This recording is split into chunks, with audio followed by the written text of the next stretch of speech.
Nesta videoaula, vamos ver como criar um novo projeto do zero. Então eu estou aqui com o Photoshop aberto, no workspace que a gente tinha criado aqui em videoaula.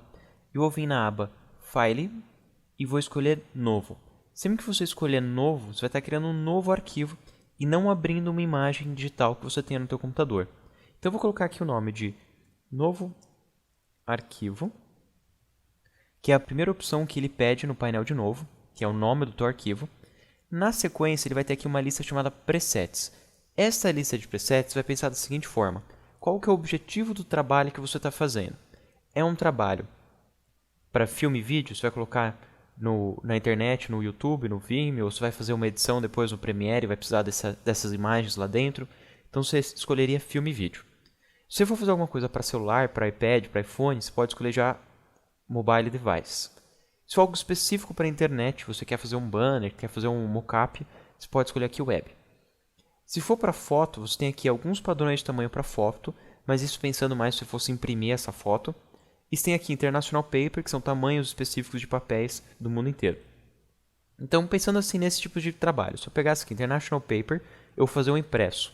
Todas as opções aqui vão refletir o impresso. Então, eu já colocou aqui o tamanho de um papel como sendo A4. E daí aqui os tamanhos do A4. A resolução para o impresso, já tudo isso pensando já que eu vou imprimir esse arquivo. Se eu não fosse imprimir o arquivo, eu poderia escolher aqui filme e vídeo, então, e aqui o tamanho é referente a um tamanho para vídeo e a resolução base de um arquivo para vídeo. Então, para ficar simples de trabalhar, vou colocar aqui primeiro International Paper, que é uma das categorias que eu uso bastante. Daí eu vou ter aqui Size, se eu abrir, vários tamanhos de papel. Então, posso escolher qualquer um dos padrões de tamanho de papel.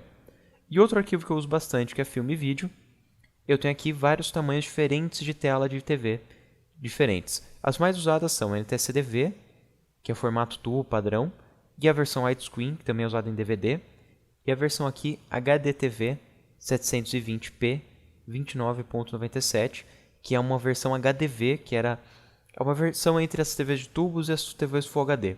E aqui embaixo a versão Full HD mesmo, que é 1080p. Então, eu normalmente uso essas três, são as três mais comuns para televisão. Para papel, aqui International Paper. Aqui a 4 é bem usado, a 3 é bem usado, mas tem vários tipos de papéis diferentes. Se não for nenhum padrão de imagem que você quer, você está criando algo do zero e você não quer estabelecer aqui nenhum padrão, você pode deixar aqui em Custom. Aí a caixinha Size vai ficar desligado e você insere as informações manualmente. Aí para inserir essas informações manualmente, você tem que primeiro definir aqui do lado a unidade de medida que você está inserindo essas informações. Então, por exemplo, eu quero fazer um banner para a web, para um site específico, e o Web Designer me mandou as medidas em pixels de 1000 de largura por 400 de altura. Então, ele quer fazer um banner bem comprido que ele vai colocar lá no site que está fazendo uma resolução alta. Então, ele pediu aqui 1000 por 400.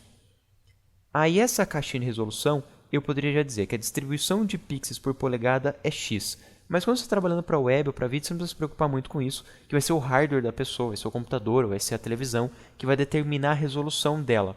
Então, você poderia deixar 72, que é o número base que é usado normalmente para quem trabalha com designer, mas ele não vai refletir muito porque depois ele vai poder alterar. O importante para quem trabalha com web, com vídeo, são os números de pixels.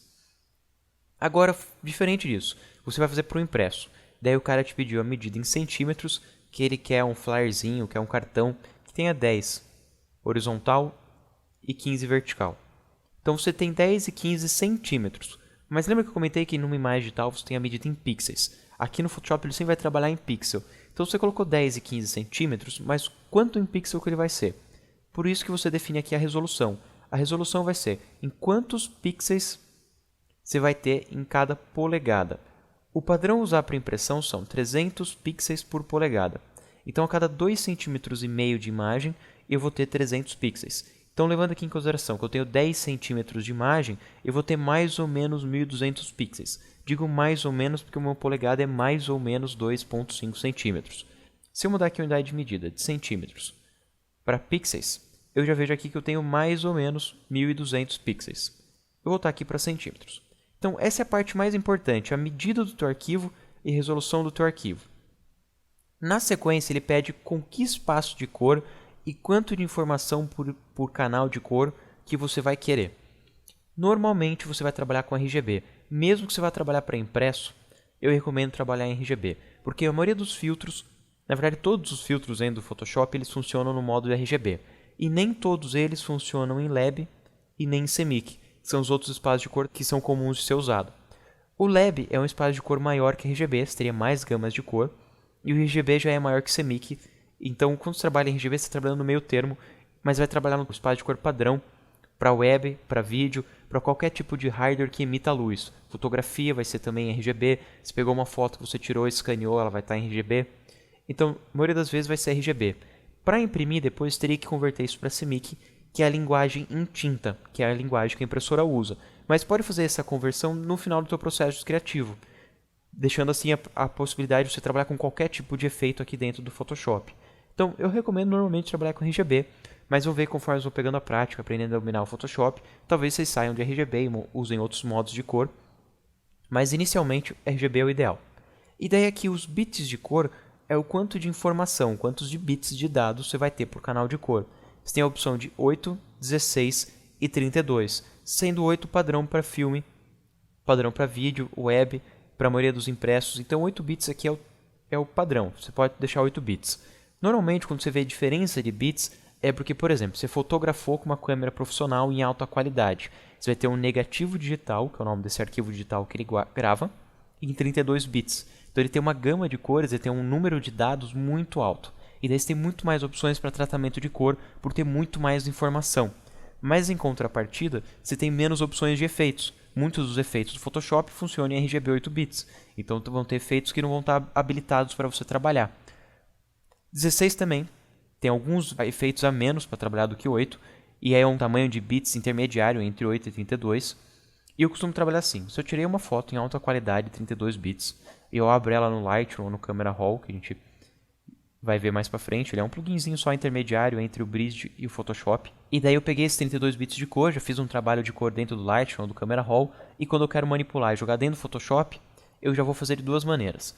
É um arquivo que eu quero manter em alta qualidade, porque eu ainda não sei qual que é a minha mídia final, então eu quero fazer em alta qualidade e guardar para um dia, quem sabe, eu mudar o formato de espaço de cor e o tamanho.